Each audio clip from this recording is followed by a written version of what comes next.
Sebagai remaja putri, kita pasti ingin selalu sehat, cantik, dan cerdas. Seperti kelima remaja putri ini, sehat, cantik, dan cerdas tanpa anemia. Yuk kita temukan caranya di sini. Pertama, kita perlu tahu dulu anemia itu apa sih? Anemia adalah suatu kondisi tubuh di mana kadar hemoglobin di dalam darah lebih rendah dari normal. Gejala yang umum dirasakan dikenal dengan sebutan 5L.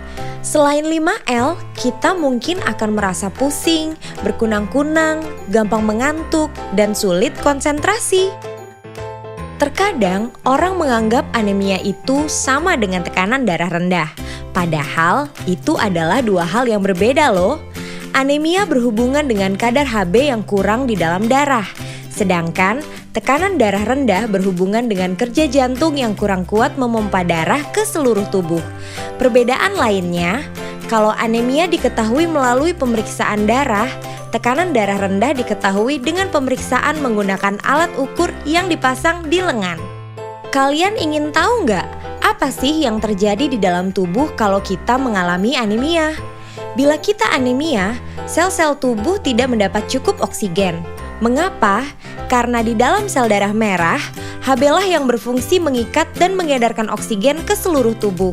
Jadi, bila kadar Hb kurang, jumlah oksigen yang dibawa sel darah merah ke seluruh tubuh juga tidak cukup. Makanya, badan terasa lemah dan sulit konsentrasi. Sebaliknya, bila kita tidak anemia, sel tubuh kita mendapat cukup oksigen karena sel darah merah kita mengandung Hb yang cukup. Kalian mungkin bertanya lagi, kenapa ya kita harus peduli tentang anemia? Pertama, karena anemia mengakibatkan banyak hal, seperti menurunnya kemampuan belajar, terganggunya kegiatan sehari-hari karena badan terasa lemas, daya tahan tubuh menurun, dan setelah menikah nanti, anemia meningkatkan risiko mengalami masalah saat hamil dan melahirkan. Selain itu, ternyata 1 dari 4 remaja putri di Indonesia mengalami anemia. Banyak ya? Anemia disebabkan oleh 3 faktor. Pertama, kurangnya asupan terutama protein, asam folat, vitamin B12, dan zat besi. Kedua, pendarahan misalnya menstruasi dan kecacingan. Dan ketiga, faktor genetik seperti penyakit talasemia. Di Indonesia dan juga di banyak negara lainnya, penyebab utama anemia adalah kurangnya asupan zat besi. Menurut kalian, apakah remaja putri berisiko tinggi mengalami anemia? Ya, kalian benar. Remaja putri berisiko mengalami anemia karena 3 hal berikut. Pertama, kebutuhan zat besi yang tinggi karena pertumbuhan dan perkembangan yang cepat di masa pubertas. Kedua, kehilangan zat besi akibat pendarahan saat menstruasi.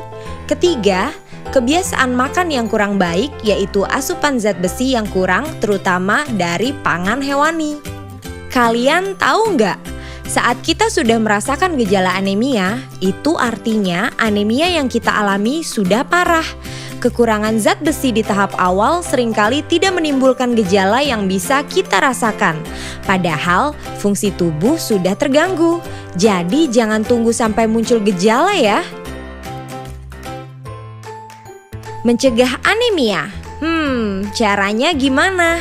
Caranya, penuhi kebutuhan harian zat besi dengan mengkonsumsi makanan yang kaya sumber zat besi, baik yang bersumber dari pangan hewani dan nabati, serta minum tablet tambah darah atau TTD 1 tablet sekali seminggu.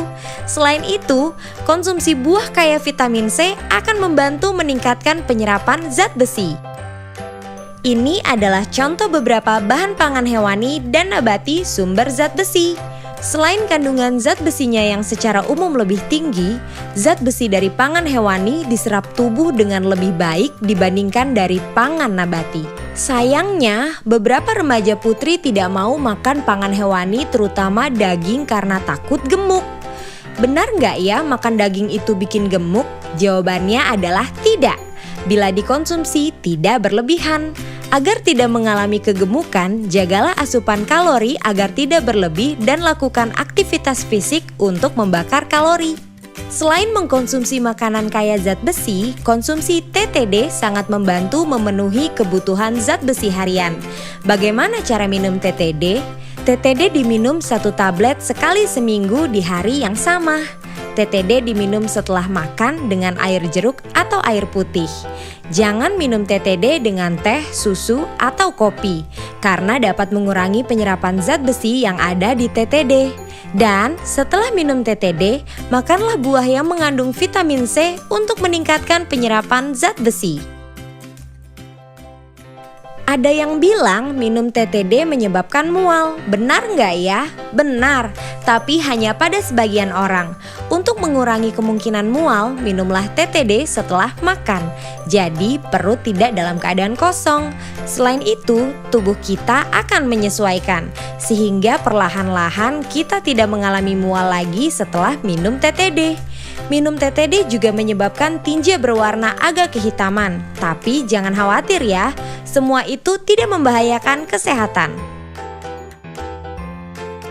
Apakah minum TTD secara rutin berbahaya untuk kesehatan? Jawabannya adalah tidak, karena tubuh kita mempunyai pengaturan zat besi yang otomatis.